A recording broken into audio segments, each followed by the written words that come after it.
Bienvenidos al debate Puntos de Encuentro con las especialistas Arlenis Reyes, Vianibel Valerio, María Jesús del Moronta, Elizabeth Custodio y una servidora, Carlenis Cornell, en donde estaremos ofreciendo diversos aspectos en torno a la representación femenina a partir del texto El celoso extremeño de Miguel de Cervantes.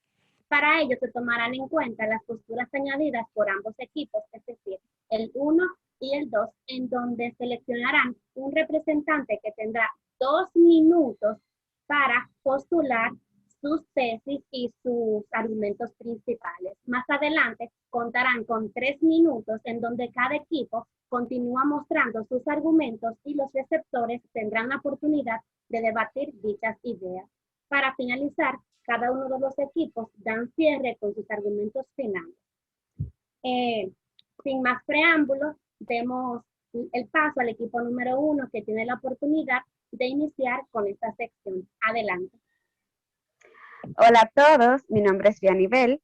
Es un placer compartir este escenario, en este escenario virtual, nuestras ideas en torno a nuestra experiencia con la lectura del celoso extremeño y pues los elementos que pudimos identificar del rol de la mujer en la misma.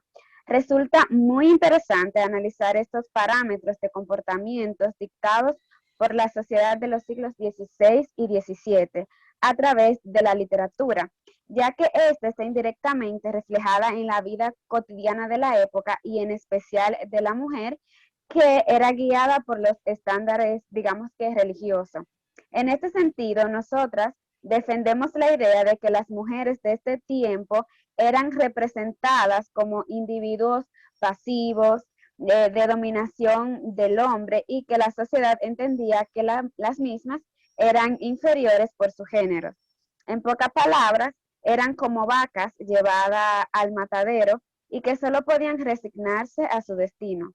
Son mujeres obedientes que actúan y acatan bajo las decisiones de sus padres y maridos. Las mujeres eran como bagazos que los hombres pretendían llenar a su conveniencia. En este tenor tenemos a Leonora, una niña a quien Carrizales desea moldear bajo el concepto de esposa ideal, es decir, planea un casamiento analizando que era hija de nobles empobrecidos y sabía que era muy fácil domesticarla a su antojo. Aquí un ejemplo de lo que él dice en el texto. Casarme con ella, encerraréla y haréla a mis mañas, y con esto no tendrá otra condición que aquella que yo le enseñara. En síntesis, el modelo predominante en aquellos tiempos es el de ser una mujer pasiva, honesta, obediente al marido y resignada de su condición de mujer, sobre todo de mujer casada. Muy bien, Vianibel. Entonces, respecto a esta misma obra del celoso extremeño, nuestra tesis se basa en que la mujer era inferior al hombre. Dicho de otro modo, se hace presente la desigualdad entre ambos géneros. Y es que al realizar un análisis del rol femenino en esta obra, es posible evidenciar que en épocas antiguas la forma en que era percibida la mujer era sumamente desigual, pues se presentaban como objetos pasivos que eran dominados por los hombres y que se tenían que resignar a esa condición de inferioridad que tenían. Dicho de otro modo, se pensaba que éstas no tenían la inteligencia y las habilidades necesarias ni siquiera para sostener su postura ante cualquier situación. Es decir, que era un ser incapaz de ser justo y crítico ante cualquier evento o cualquier situación, y que su vida giraba básicamente en torno al placer. Aún peor, se creía que cuando éstas se casaban, pasaban a ser propiedad de su esposo, sin que esto le diera ningún beneficio a su posición social. Esto quiere decir que en aquellos tiempos una mujer de clase media, cuando se casaba, o sea, no tenía más remedio que casarse con un hombre que probablemente lo único que haría sería encerrarla en 4 paredes y tenerla vigilada tiempo completo por doncellas que lo único que harían sería el papel de vigilantes de su sombra, pues a donde ella fuera, las doncellas iban a ir también para estar vigilándola. Entonces, de esta forma es como se evidencia la inferioridad y desigualdad en cuanto al género femenino. Pues los hombres no tenían que pasar por esta situación y evidentemente ellos también tenían privilegios que las mujeres no tenían. Así es, queridas compañeras, excelentes intervenciones sobre el rol femenino de la mujer. Pero ahora bien, tomando en cuenta la época en la que fue escrita la novela, ¿cuáles aspectos influían en que las mujeres fueran sometidas al poder del hombre y de la familia? Muy bien, querida Carleni, gracias por esta cuestionante tan atinada. Y para responder a ella, el equipo 1 considera que los aspectos que influyen en el rol de la mujer engloban un término en específico que ya mi compañera Rosibel ha tocado. Se trata de la desigualdad. Si visualizamos la época en que fue escrita El celoso extremeño, esto se sitúa en el siglo de oro, en la cual la mujer era apartada de su realidad exterior y de su desarrollo en la sociedad en la que se estaba inmersa día a día.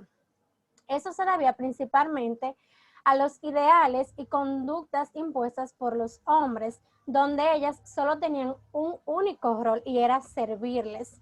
De esta forma se alejaban a las mujeres del acceso a la educación, de otras oportunidades de expandirse en diferentes tareas que no sea doméstica. También eran sometidas al casamiento de acuerdo a las decisiones de sus padres, es decir, se oprimía la oportunidad de elegir su propio destino.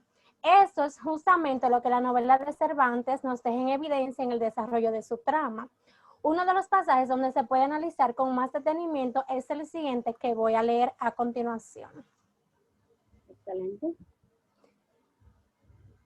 Al cabo de algunos días, con los padres de Leonora, y supo, cuando eran pobres, eran nobles, y dándoles cuenta de su intención, de la calidad de su persona y hacienda, les rogó le diesen por mujer a su hija. Ellos le pidieron tiempo para confirmar las palabras que antes había dicho. Finalmente, Leonora quedó por esposa de Carrizales, haciéndola dotado primero en 20,000 ducados. Tal estaba de abrazado el pecho del celoso viejo. Con esto se puede determinar que ni siquiera la edad importaba tanto como los intereses patrimoniales que los padres mantenían y que podían obtener gracias al casamiento de sus hijas. De esta forma, se marcaban a las mujeres como objetos de valor, pero para ellos. Aquí se deja claro que los modelos de comportamiento que debían seguir eran impuestos tanto por el hombre como las mismas familias, que a su vez las colocaban en estado de inferioridad frente a ambas entidades. Así es.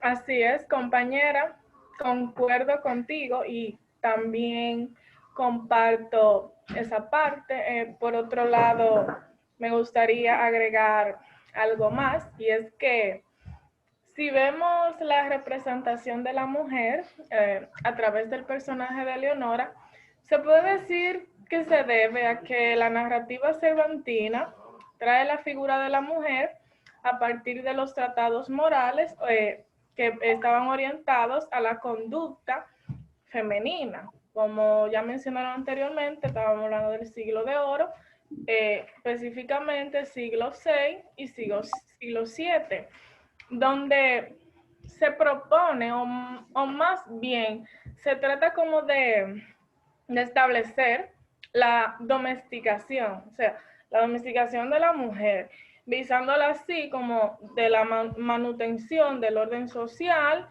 y sobre todo del orden religioso. Entonces, claramente, Leonora ejemplifica esa típica imagen de la mujer casada, sometida, mansa, tranquila y sobre todo en extrema vigilancia, pues en esa época escasamente las mujeres salían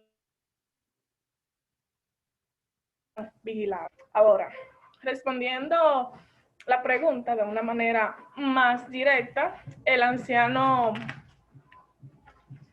Carrizales, tomado, se puede decir, de intensos celos, es consciente de la educación y de la nobleza, porque él fue rico y todavía después de un tiempo volvió a hacerlo. Entonces, esos aspectos de la educación y de la nobleza eran determinantes de la conducta femenina, y más aún Leonora, que era hija de nobles empobrecidos, muy pobres, por lo que su esposo planea la disciplina o la domesticación, como dije más adelante, de ella, o sea, de esta mujer.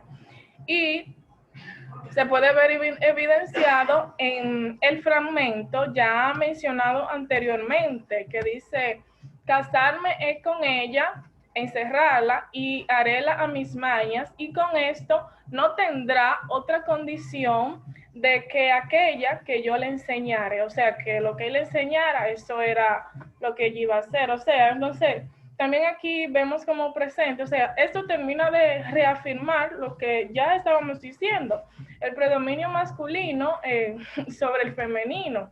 Asimismo, nos deja ver la necesidad como de control que el hombre quería implantar, o sea, sobre la mujer, o sea, como que ella no tuviera ni voz ni potestad, que todas las decisiones fueron tomadas por el hombre, o sea, ella es un estate ahí.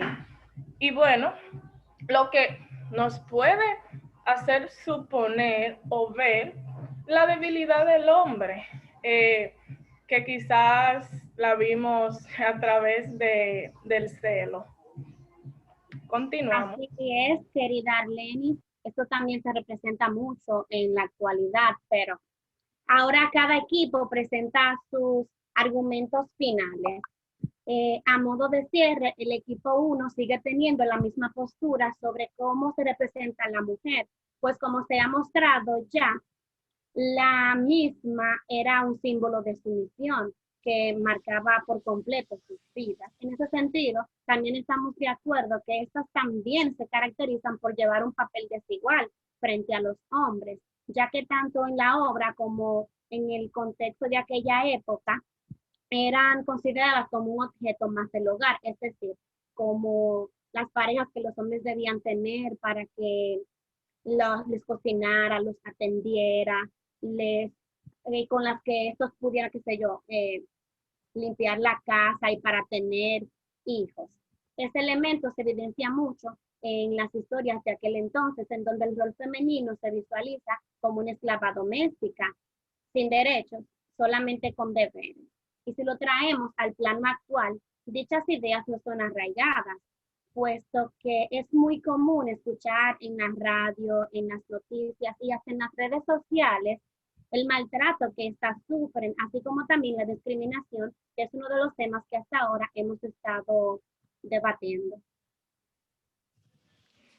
Asimismo, al igual que el grupo anterior, nosotras seguimos estando firmes en los argumentos ya presentados, porque en la obra vimos cómo el escritor nos dio muchos ejemplos donde la mujer se evidenciaba como alguien débil que debía someterse en todo el sentido de la palabra al hombre.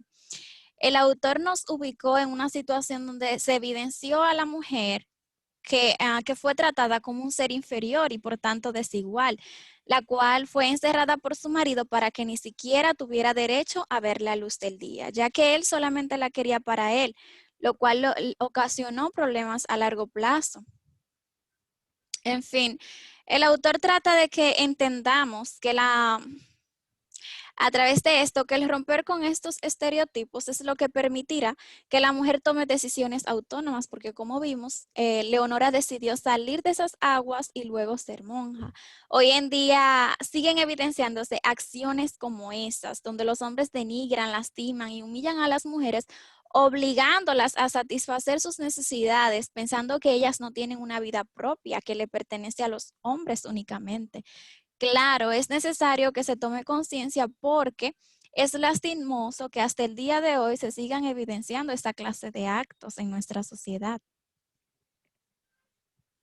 Bien, hemos llegado al final de una sección más de puntos de encuentro, donde tuvimos la oportunidad de escuchar los argumentos de ambos equipos sobre cómo se representa el rol femenino, teniendo como base el texto del celoso de extremeño de Miguel de Cervantes. Espero que este momento haya sido satisfactorio. Nos vemos en una próxima. Adiós. Bye bye.